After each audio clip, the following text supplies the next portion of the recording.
여러분 길 가다 발에 치는 돌, 계곡에서 물수제비 던지려고 한번 반질한 돌 고르신 적 있으시죠? 근데 잠깐 혹시 알고 계십니까? 여러분이 지금 매일 엄청난 가치를 그냥 놓치고 있다는 사실을요. 이 영상을 끝까지 보시게 되면 그냥 돌멩이가 아닌 돌 속에 숨겨진 자연의 조형미를 읽을 줄 아시는 분이 될 겁니다. 마치 최근 한 영화 속 장면처럼 평범함 속에 숨겨진 이야기를 발견하는 눈으로 말이죠. 길을 걸을 때마다 완전히 다른 세상이 보이게 될 겁니다. 저희 모쌤모는요, 석부작을 제작하는 국내 몇 안 되는 전문 채널로서 단순한 돌멩이 하나에서도 자연이 빚어낸 최고의 예술과 가장 오래된 이야기를 발견합니다. 과연 어떤 돌이 저희의 작품으로 승화될 수 있을까요? 오늘은 수석과 석부작 모든 돌 예술에 통용되는 가장 근본적인 돌 고르는 감각에 대한 비밀을 여러분께 공개합니다. 바로 인공적으로 결코 흉내낼 수 없는 자연의 미학이죠.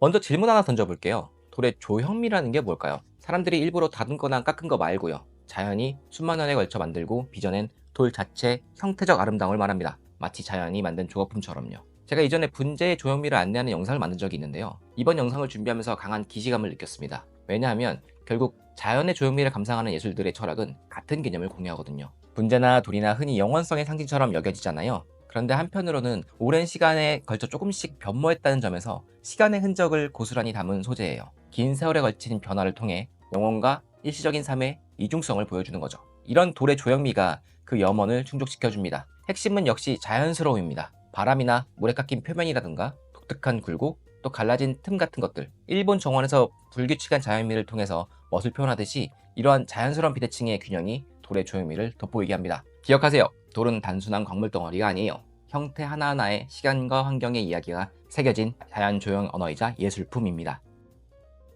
자, 그럼 이제 핵심으로 돌아가 볼까요? 좋은 돌, 즉 보편적인 의미에서 작품이 될 만한 돌들은 어떤 특징이 있을까요? 전통적으로 돌을 감상하는 사람들은 세 가지 기준을 아주 중요하게 생각했습니다. 바로 질, 형, 색입니다. 첫째, 질, 바로 돌의 바탕이죠. 손으로 만졌을 때 느껴지는 단단함과 밀도, 오랜 세월의 흔적이 느껴지는 깊이 있는 표면, 쉽게 깨지거나 부서지지 않는 견고함이 바로 좋은 돌의 근본입니다. 너무 단단할 필요는 없지만 적당한 강도로 오랜 풍화를 견뎌낸 돌이 아름다운 질감을 지니죠. 둘째, 형, 돌의 전체적인 모습입니다. 여기서 중요한 건 칼로 자른 듯한 대칭이 아니라 자연의 불규칙함 속에서 무언가를 발견하는 모양새입니다. 어떤 돌은 멀리서 보면 산처럼 보이고 어떤 돌은 웅크린 동물 같기도 하거든요. 이렇게 상상력을 자극하는 형태들을 높이 평가합니다. 반면 특별한 연상이나 개성이 없는 평범한 돌들은 글쎄요, 덜 매력적이죠. 셋째, 색. 전통적으로 한국에서는 검은 빛을 띠는 그윽한 색을 최고로 쳤어요. 남한강의 오석이 수석의 대명사가 된 이유는 바로 여기 있습니다. 중요한 것은 깊이에 있습니다.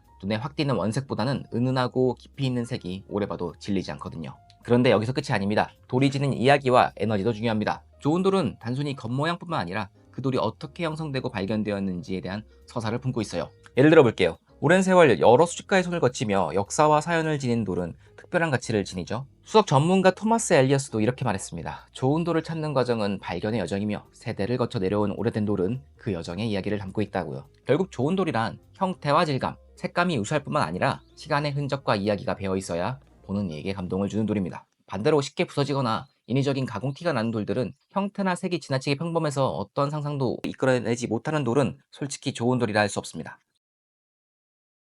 자, 방금까지 좋은 돌의 보편적인 기준을 알아봤습니다. 그런데 잠깐, 석부작에서는 이 돌들을 생명의 조화라는 관점에서 또 다르게 해석합니다. 수석이 어떤 경치를 얼마나 닮았는지를 중시한다면 석부작은 식물과의 관계 속에서 드러나는 아름다움을 중요하게 보거든요. 이제 석부작만의 돌의 미학, 핵심 요소 4가지를 더 깊이 들여다볼게요. 바로 균형, 틈, 시간성, 그리고 서사성입니다.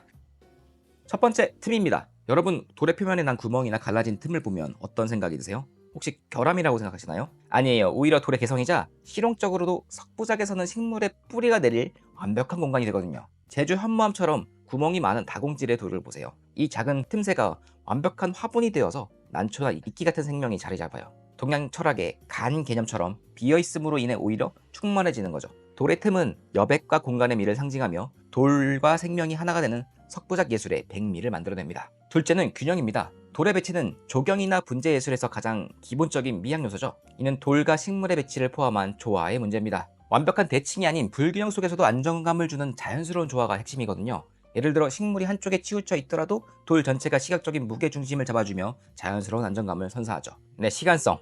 돌은 흔히 영원성의 상징처럼 느껴지잖아요. 그런데 한편으로는 오랜 시간 변모했다는 점에서 시간의 흔적을 고스란히 담은 소재입니다. 건축가 이타미주는 이런 말을 했습니다. 돌은 시간의 흐름을 순응하며 따스함을 지닌다. 석부작에서도 시간성은 매우 중요한 주제입니다. 바위에 심은 식물이 해마다 자라고 돌은 그 위에 새로운 풍경을 담아내거든요. 상상해보세요. 오늘 작은 이끼 한 포기가 수십 년 후에는 바위를 푹 덮을지도 몰라요. 느린 시간의 예술이라는 관점에서 돌과 식물은 함께 이야기를 써내려가는 거죠. 마지막은 서사성입니다. 돌의 형태가 어떤 풍경이나 이야기를 떠올리게 할 수도 있고, 이 돌이 어떻게 만들어졌는지 그 지질학적인 스토리가 담겨 있을 수도 있습니다. 더 나아가서 특히 제주 석부작처럼 특정 지역의 문화와 아주 강하게 연결된 이야기, 즉 제주 현무암과 야생초의 조화가 제주인의 삶과 생명력을 상징하듯 돌이 지역의 정체성까지 담아내기도 하는데요. 이런 이야기들이 돌의 생명력을 불어넣어주는 거라고 볼 수 있습니다. 중요한 질문 하나 드려볼게요. 이렇게 깊이 있는 미학, 정말 꼭 자연석이어야만 할까요? 인공석으로는 안 될까요? 사실 답은 명확합니다. 이건 오직 자연석만이 가질 수 있는 고유한 감성과 깊이 때문이에요.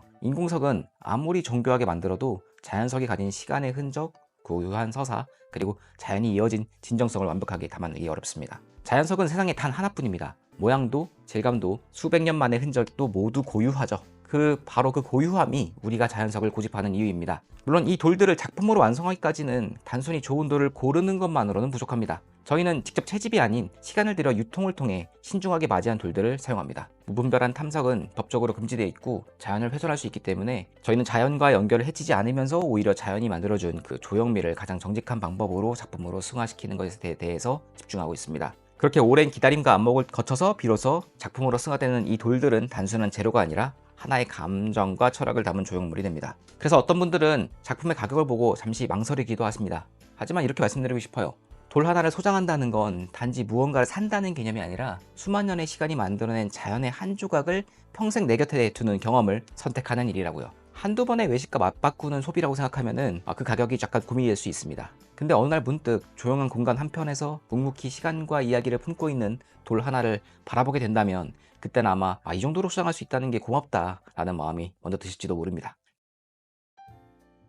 자, 이제 여러분들은 좋은 돌을 알아보는 눈이 생겼습니다. 근데 마지막으로 한 가지 작은 팁을 드릴게요. 비 온 다음 날 한번 노려보세요. 젖은 돌은 마른 돌과 전혀 다른 모습을 보여줍니다. 색감도 결도 질감도 훨씬 선명해지거든요. 그리고 고를 때는 절대 서두르지 마세요. 돌 하나하나를 천천히 들여다보고 다양한 각도로 바라보시다 보면은 어느 순간 돌이 먼저 말을 걸 겁니다. 다만 꼭 기억해주세요. 국립공원 국유림 보호구역 안에서는 돌을 채취하거나 반출하는 행위가 법적으로 금지되어 있습니다. 취미로 자연을 감상하시는 건 누구나 할 수 있지만 채취는 언제나 조심스러워야 합니다. 자연은 그냥 바라봐주는 것만으로 충분히 감동을 줄 수 있거든요.